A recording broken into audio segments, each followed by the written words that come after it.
Chers amis de l'Internet, chers amis sur Facebook et YouTube, me voici de retour après un long moment. Il s'est fait que depuis, je crois, le dernier samedi du mois de juin, nous avons eu notre dernière école de la foi, notre dernière séance. Tout le mois de juillet, on n'a pas eu.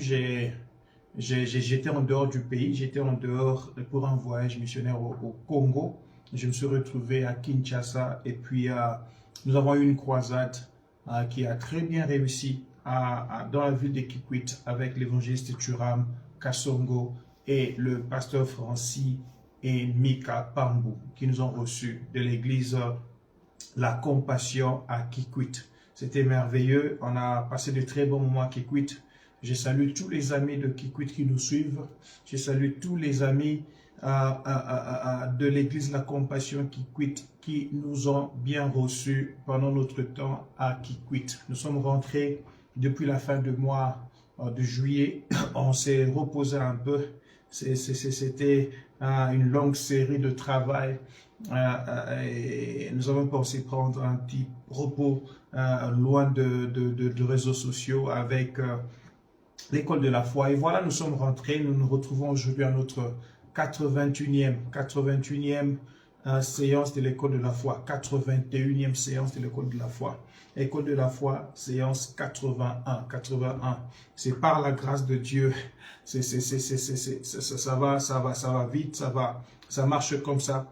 Je ne peux même pas me rassurer, mais savoir que nous sommes déjà à la 81e séance et nous avons fait 25 chapitres d'enseignement sur l'école de la foi. Alors que nous allons commencer, je vais vous demander, si vous le permettez, de commencer à partager.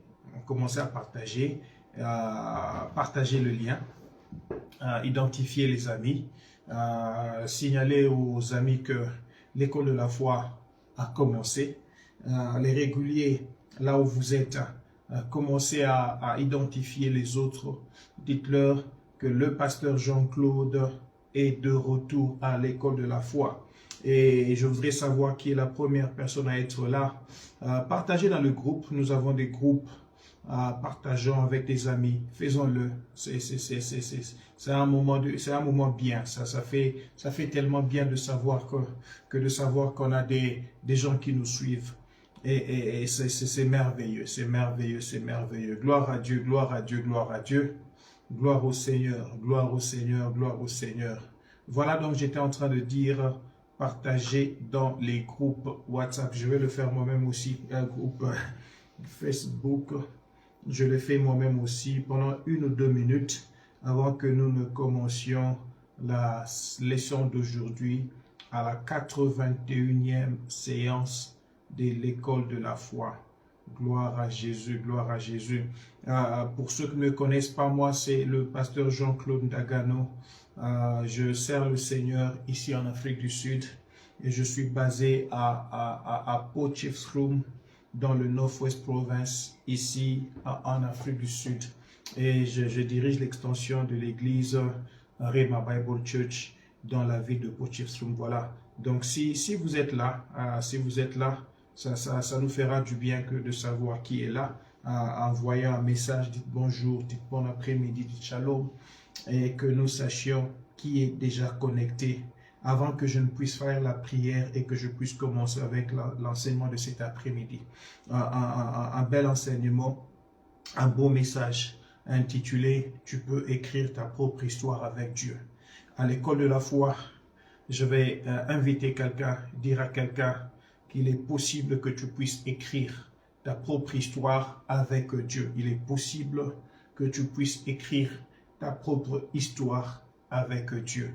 Donc, à l'école de la foi, c'est possible que des gens puissent écrire leurs propres histoires avec Dieu.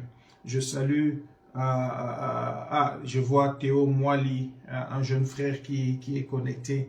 Je suis content de savoir que tu es connecté. Théo Moali a été avec nous. Il est de l'église La Maison de Dieu. C'est un fils à l'évangéliste Thuram. Il était avec nous quand nous sommes partis à Kikwit, là où nous avons fait le travail. Et gloire au Seigneur pour le travail que tu as fait, Théo, s'occuper de nos images, donc les vidéos des croisades, des enseignements à l'église qui ont été faites, les belles photos que vous avez vues, la plupart c'était fait par Théo Moali, que le Seigneur te bénisse. Je salue Lisa, je te vois déjà connecté à partir de la France à Paris, que le Seigneur te bénisse. Madame Chibanda, la femme de Parfait, de Papa Parfait, et ma petite soeur à moi, petite soeur propre. Gloire à Dieu, gloire à Dieu. On va prier pour commencer la séance de cet après-midi. Dieu de grâce, Dieu Tout-Puissant, merci pour toute personne qui se connecte, toute personne qui est là, qui nous suit maintenant. Que le Saint-Esprit puisse nous parler cet après-midi. Au nom de Jésus-Christ. Amen. Allez. Voilà. Donc, voilà. Bienvenue à la 81e séance de l'école de la foi. Et comme je disais, le thème aujourd'hui de notre message, un message révolutionnaire, un message qui va ajuster la foi de quelqu'un, un message qui va booster la foi de quelqu'un. C'est que je te dis, tu peux écrire ta propre histoire avec Dieu. Tu peux écrire ta propre histoire avec Dieu. Tu écris ta propre histoire avec Dieu. Tu entres toi-même aussi dans l'histoire.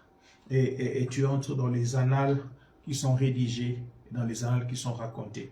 Donc je suis en train de dire à quelqu'un, il est possible que tu puisses faire des exploits avec le Seigneur, qui vont être écrits, et que les gens vont venir après consulter et savoir qu'il y a une personne qui s'appelle Lisette Ndagano Chibanda, il y a une personne qui s'appelle Théo Moali, une personne qui s'appelle Jean-Claude Ndagano, une personne qui s'appelle, je ne sais pas, Aldi Chet Buendo Ndagano, et que tu as écrit des histoires et tu as laissé ce qu'on appelle en anglais un legacy, où les gens peuvent venir après et se référer et dire, ceci, c'est Jean-Claude qui a fait cela.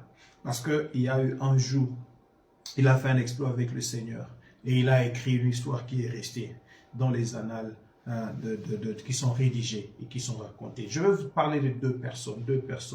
Je vais vous parler d'une femme et je vais vous parler d'un jeune homme.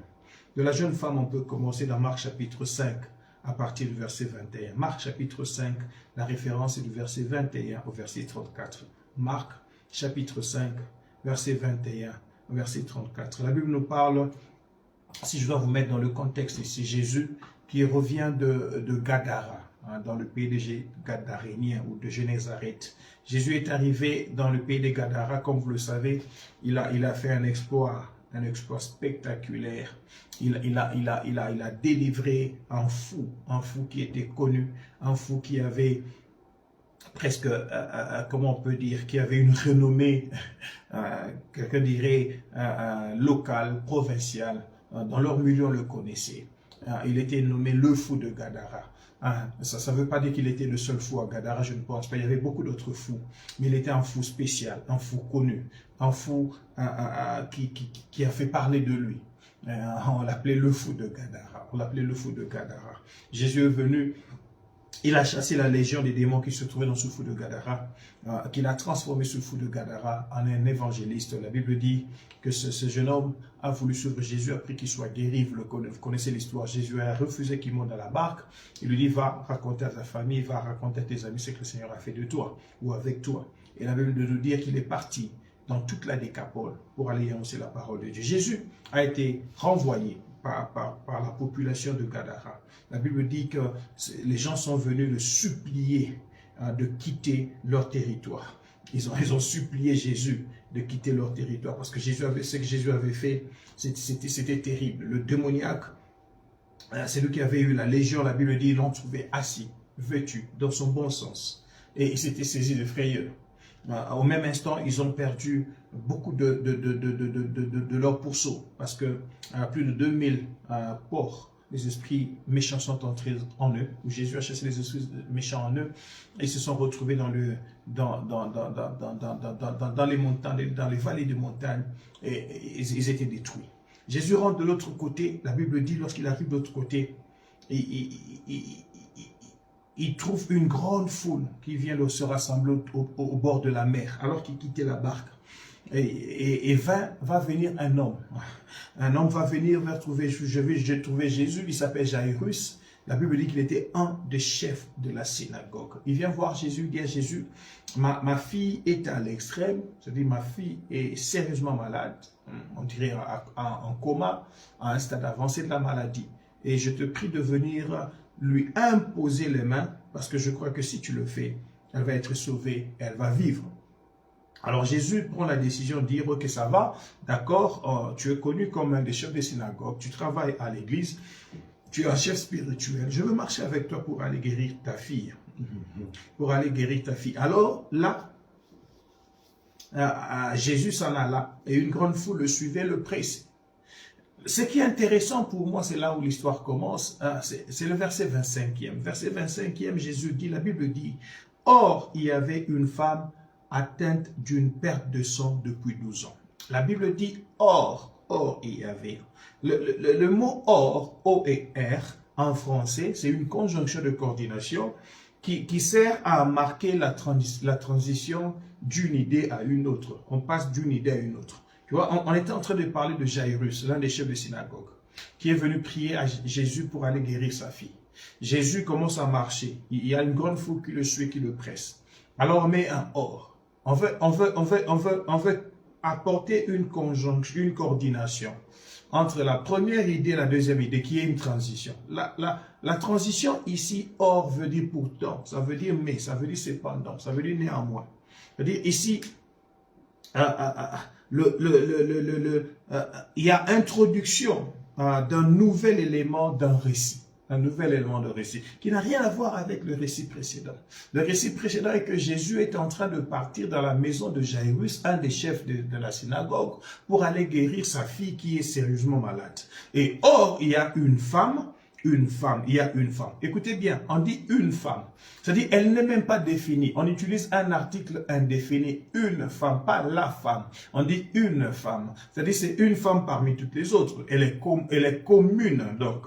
C'est une femme. C'est un article indéfini. On ne connaît pas son nom. On ne connaît pas son âge. On ne connaît pas sa famille. On ne connaît même pas son titre dans la vie. Comme l'autre, on a parlé de Jairus, l'un des chefs de synagogue.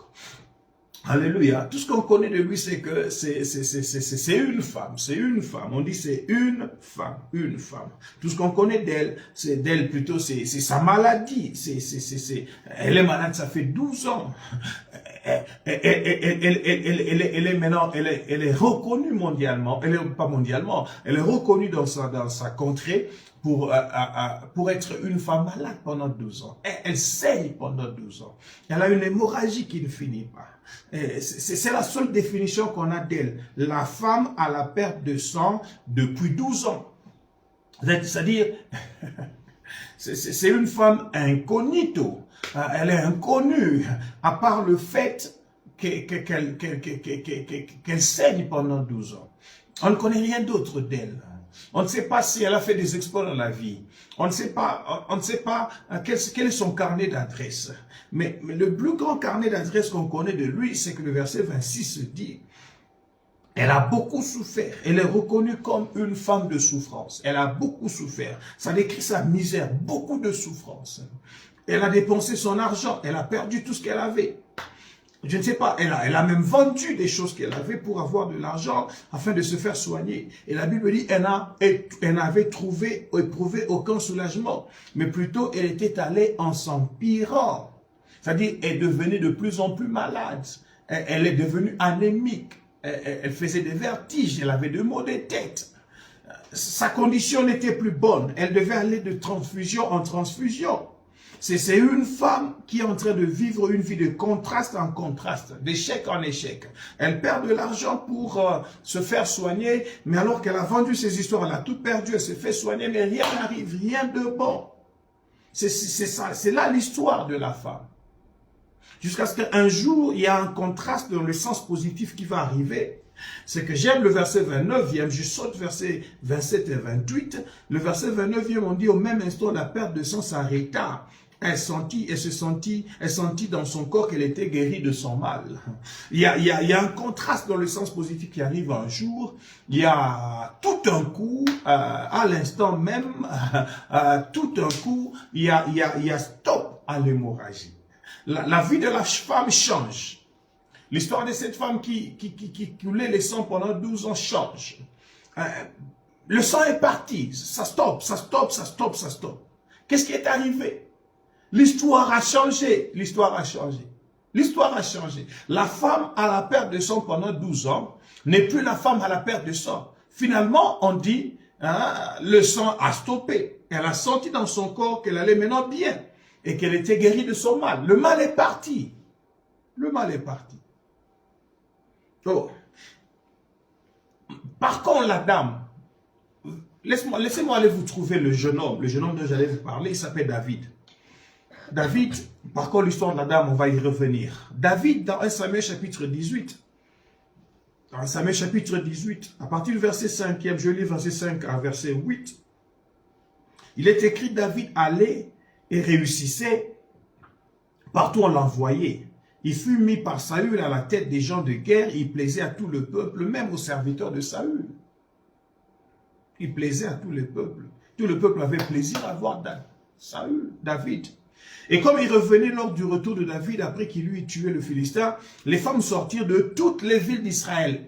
Écoutez-moi très bien, la Bible dit que les femmes sortirent de toutes les villes d'Israël.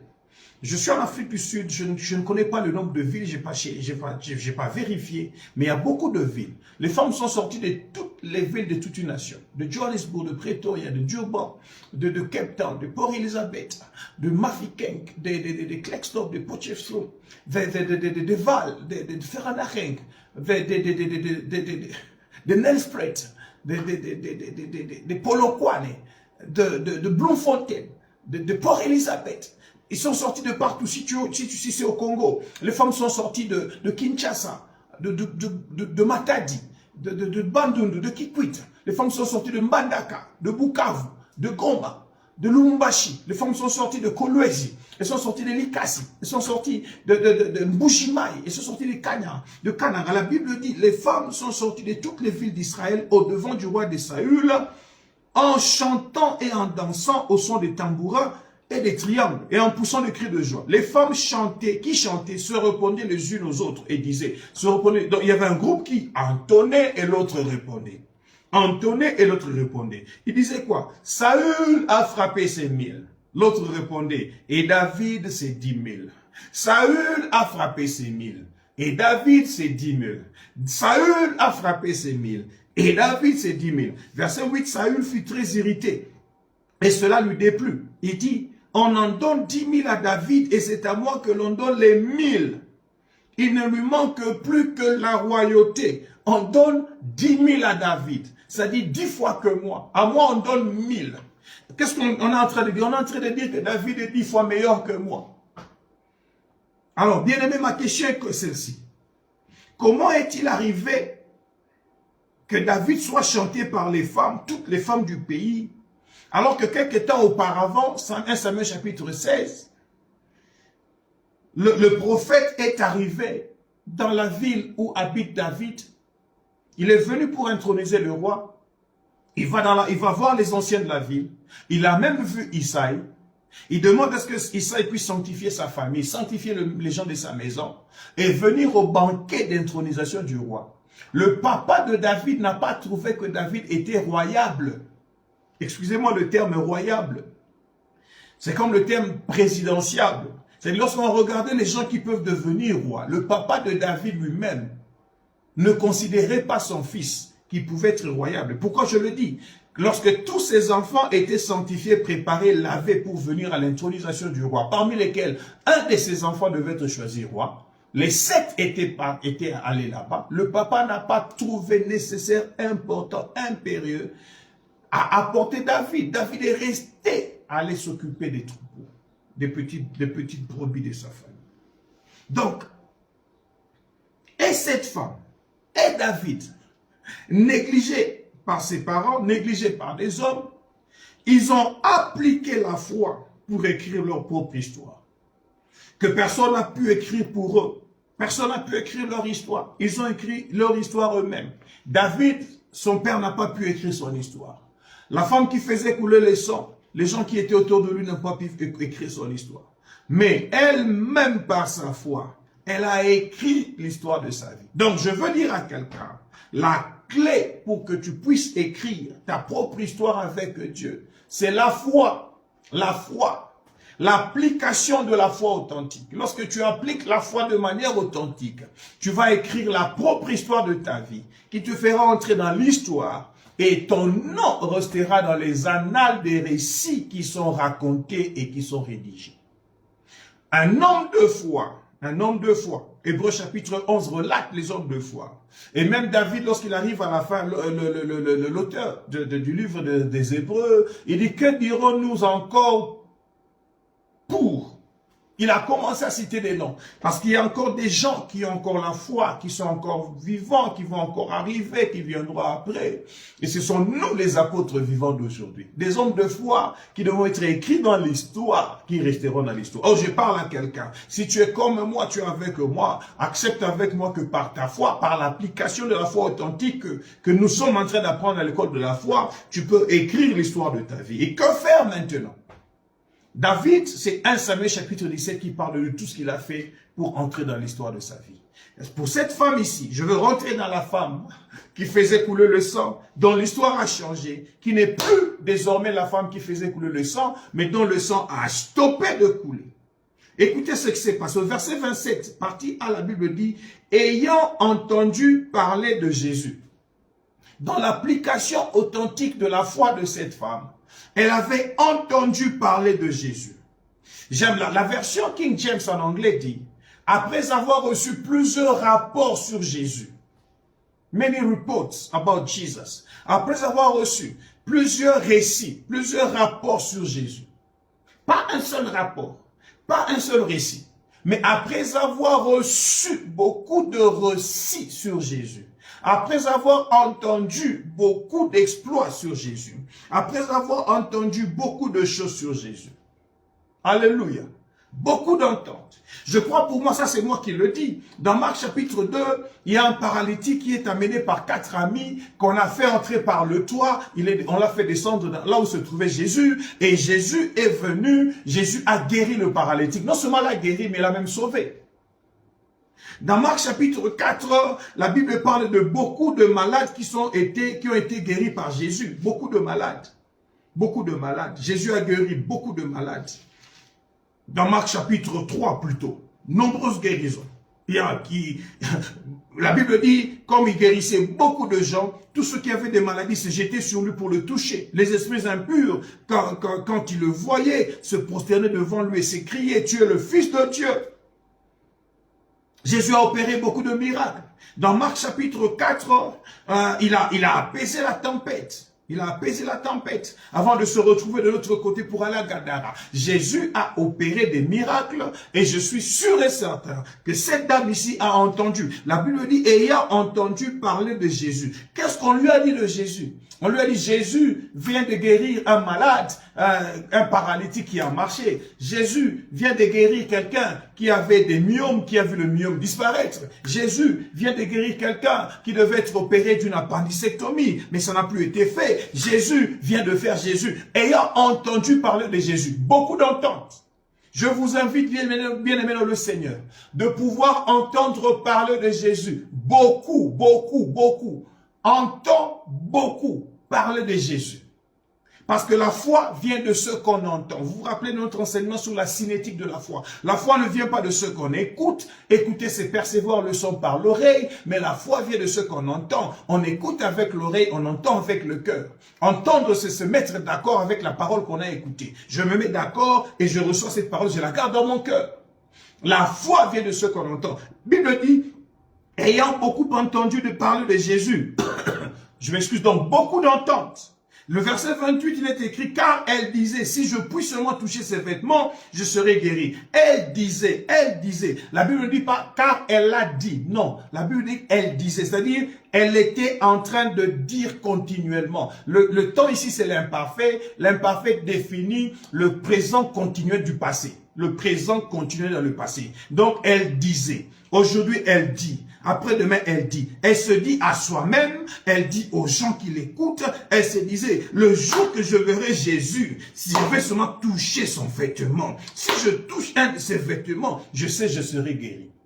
Après avoir beaucoup entendu, elle a beaucoup dit. Elle a beaucoup entendu, elle a beaucoup dit. Bien-aimé dans le Seigneur, la méditation de la parole, c'est marmonner la parole qu'on a lue, qu'on a écoutée, qu'on a entendue, et le dire, le répéter, le déclarer. Dire que c'est comme respirer ce qu'on on a reçu de Dieu. Oh, j'ai lu que Jésus guérit des gens. Et je déclare, Jésus va me guérir. Quelle que soit ma situation, je suis guéri. Bien-aimé dans le Seigneur, elle disait, quand vous lisez dans Luc, Luc dit, elle se disait en elle-même, si je puis seulement toucher. Elle disait, elle disait, elle disait. Alors au verset 27, partie B, la Bible dit, elle vint dans la foule par derrière et toucha le vêtement de Jésus. Elle vint et toucha. Donc là maintenant, elle a agi.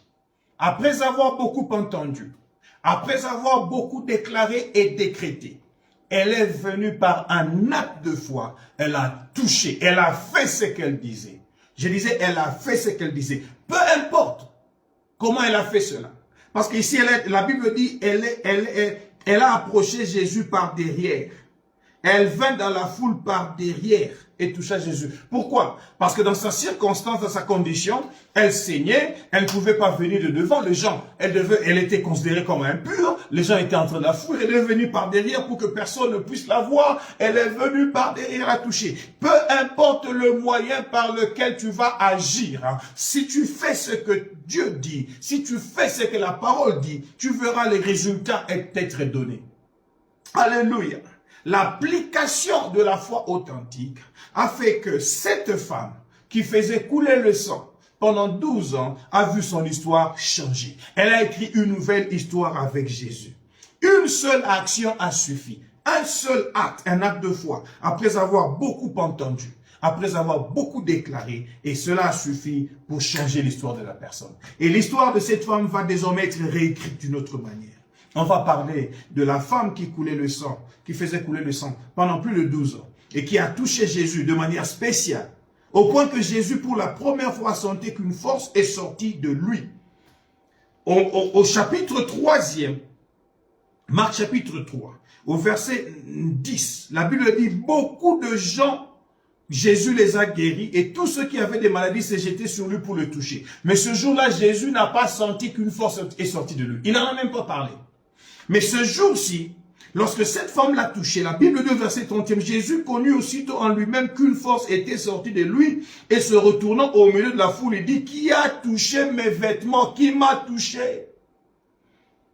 Les disciples vont même intervenir pour dire, oh, Jésus, tu vois qu'il y a une foule qui te presse et tu dis qui m'a touché. N'est-ce pas que c'est normal que les gens te touchent? Mais Jésus est en train de dire, moi je sens qu'il y a quelqu'un qui m'a touché de manière différente. Je sens qu'il y a quelqu'un qui m'a touché comme personne ne m'a jamais touché. Cette femme a touché Jésus avec décision. Cette femme a touché Jésus avec foi. Cette femme a touché Jésus avec la foi authentique de la Bible. Parce qu'elle se disait en elle-même, le jour que je vais le toucher, je serai guéri. Après avoir entendu beaucoup, après avoir déclaré beaucoup, elle est venue par un acte de foi. Elle a vu cela, c'est réel. La Bible dit, Jésus regardait autour de lui pour voir ceux qui avaient fait cela. Et la femme effrayée et tremblante, sachant ce qui s'était passé en elle, vint se jeter sur le pied de Jésus et lui dit toute la vérité. Écoutez ceci, verset 24-34. Mais Jésus lui dit, ma fille, ta foi t'a sauvée, va en paix, sois guérie de ton mal. De l'inconnu de tous, elle est devenue la fille de Jésus. De l'inconnu de tous, de l'indéfini, elle est devenue possessivement à Jésus. Ma fille, Jésus l'a appelée, du pronom possessif. Jésus l'a possédée désormais. Bien-aimé le Seigneur, tu peux écrire ta propre histoire par l'application de la foi authentique. Cette femme qui était inconnue de tous, elle est devenue la fille de Jésus. Ma fille, ta foi t'a sauvée. Jésus se l'est possédé. David, qui était même rejeté, négligé par son propre père, est devenu le roi qui un jour plaisait maintenant à toute la nation et que tout le monde pouvait chanter pour lui, pour déclarer que lui a tué ces 10 000, alors que le roi en place ne tuait que 1000. Bien-aimé le Seigneur, je suis venu dire à quelqu'un, l'application de la foi authentique va te permettre d'écrire une histoire propre pour ta vie, afin que tu puisses entrer dans l'histoire et que tu restes à jamais dans les annales de ce qui est raconté et de ce qui est récité. Que Dieu vous bénisse. Je veux prier. Dieu de grâce, Dieu Tout-Puissant, merci pour cet après-midi. Merci parce que quelqu'un a reçu sa parole, a reçu quelque chose dans sa vie pour changer son histoire. Je prie au nom de Jésus-Christ que mon frère, que ma soeur qui m'ont suivi, qu'ils puissent ensemble savoir appliquer leur foi, en beaucoup entendant Jésus, en beaucoup disant les choses de Jésus et en agissant une fois pour toutes, par un acte de foi bien précis, pour voir désormais l'histoire changer dans leur vie. Au nom de Jésus que j'ai ainsi prié. Amen. Que mon Dieu, le Dieu du ciel, le Dieu qui est avec nous sur la terre, que mon Dieu vous bénisse et à samedi prochain. Bye bye.